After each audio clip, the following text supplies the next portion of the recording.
Iya, pemirsa yang dirahmati oleh Allah Subhanahu wa taala, kembali lagi kita dalam majelis ilmu kita, ya, Tanya Ustadz hari ini.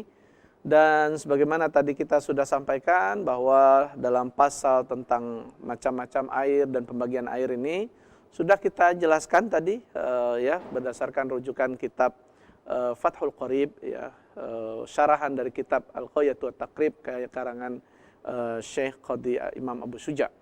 Dan saat ini pemirsa, tibalah masanya kita coba untuk menjawab beberapa pertanyaan yang sudah dicatat oleh tim kreatif Tanya Ustadz. Mungkin ini sudah masuk melalui WA atau ya SMS dan lain-lain.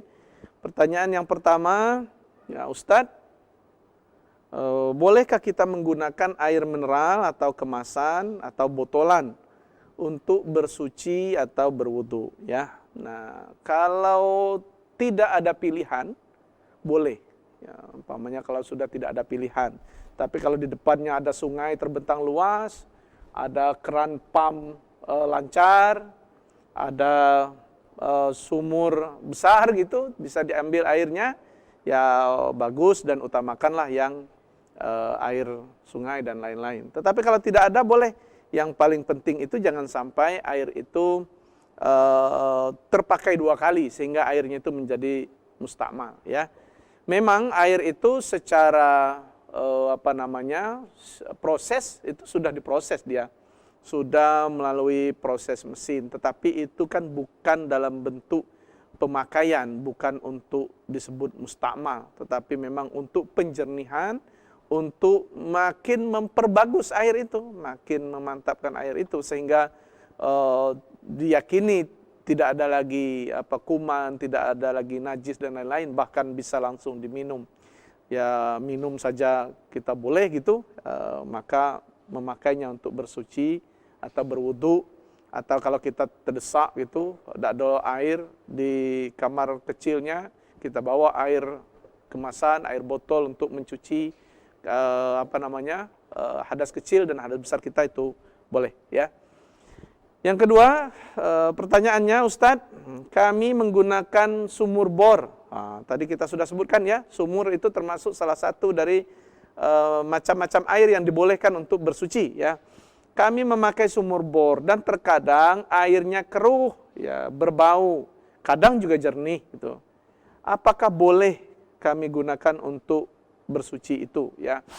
Air sumur adalah air yang boleh digunakan untuk bersuci. Ya, jadi kalau air sumurnya itu berwarna yang bukan disebabkan oleh najis, ya biasa saja kan, air sungai juga kadang-kadang berwarna. Kalau pas air sungainya banjir, keruh, ya air keruh itu boleh digunakan untuk mandi, boleh digunakan untuk bersuci. Demikian juga umpamanya air sumur, ya boleh digunakan untuk mandi, boleh digunakan untuk bersuci. Apalagi atau kadang-kadang dia berbau. Berbaunya itu bisa dilihat dari sumbernya. Kalau baunya itu memang sumber airnya seperti itu, ya, dari mata airnya seperti itu tidak masalah, ya. Tetapi kalau baunya itu disebabkan oleh binatang dan lain-lain, ya, memang itu bisa menjadi air yang najis, ya. Memang ada beberapa tempat umpamanya yang kadar besinya tinggi, airnya agak asam gitu, ya, kadar asamnya tinggi, umpamanya airnya agak asam. Itu tidak masalah karena memang itu berasal dari sumbernya, ya. Jadi jawaban kita, boleh menggunakan sumur bor yang airnya keruh, itu boleh, ya. Cuma kalau dari sisi kesehatan mungkin ya perlulah dicek secara kesehatan. Umpamanya kalau satu kadar besinya yang tidak baik, ya mungkin wudhu boleh, tapi jangan diminum, umpamanya begitu, ya, karena kalau minum nanti berpengaruh kepada aspek fisik, aspek badani kita, ya. Tapi kalau tidak, ya tidak apa-apa. Kadang-kadang orang juga menggunakannya dengan saringan, ada yang menggunakannya dengan iju, ada yang menggunakannya dengan ya bermacam-macam untuk supaya air itu jernih, itu pun boleh, ya. Demikian, itu soal pertanyaan yang kedua, ya, dari pemirsa di rumah tadi. Kemudian yang ketiga, ada pertanyaan, air sedikit yang sudah mustakmal, lalu kita kumpulkan menjadi 2 kulah, bolehkah untuk bersuci, Ustaz? Oh iya, ya. Air yang mustakmal tadi adalah air yang sudah dipakai. umpamanya kita punya dalam ember, lalu kemudian air itu kita gunakan untuk berwudu dan pindah ke ember yang lain. Nah, itu kalau air itu dipakai untuk cuci piring boleh. Kalau untuk dipakai untuk cuci beras boleh ya. Tapi kalau digunakan untuk bersuci, dia tidak boleh lagi ya, karena dia berada di dua qullah, namanya air mustakmal. Pertanyaannya tadi, kalau umpamanya mustakmal gitu, digabung-gabung gitu ya, air mustakmalnya digabung-gabung, jadi lebih pula dari dua qullah, apakah masih boleh dipakai? Tidak boleh lagi, karena pada hakikatnya air itu adalah air yang sudah dipakai ya. Ya, tidak boleh dipakai untuk wudhu, untuk bersuci. Tapi kalau dipakai untuk cuci pakaian boleh ya. Kalau untuk nyiram tanaman boleh. Kalau untuk mandi yang bukan mandi wajib ya, mandi yang mandi biasa saja gitu boleh ya. Tetapi dipakai untuk bersuci, dia sudah tidak boleh lagi, karena memang airnya itu disebut dengan air yang mustakmal tadi ya. Demikian ya pemirsa di rumah yang bertanya tentang air mustakmal tadi ya. Ada banyak pertanyaan ini, ya, kita coba baca satu persatu. Yang keempat, air yang digunakan untuk berwudu kemudian kita tampung kembali, bolehkah digunakan untuk keperluan rumah tangga? Seperti memasak, mencuci pakaian, peralatan, Ustaz. Oh, ini seperti jawaban saya yang pertanyaan sebelumnya tadi ya. Boleh memang, cuma kan tergantung juga. Kalau airnya dua qullah di ember, lalu dipakai untuk masak, rasanya kan ya kurang enak saja kita rasanya. Tapi kalau untuk nyuci piring, ya saya kira tidak masalah ya.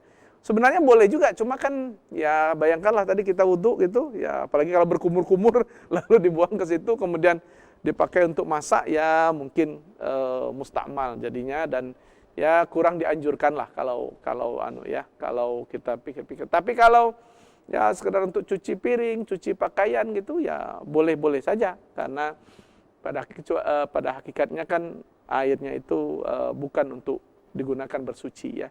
Ingat, bersuci itu adalah satu, bersuci dari hadas kecil, itu adalah wudu. Kemudian bersuci dari hadas besar, itu adalah mandi wajib. Itu yang disebut dengan konteks bersuci ya.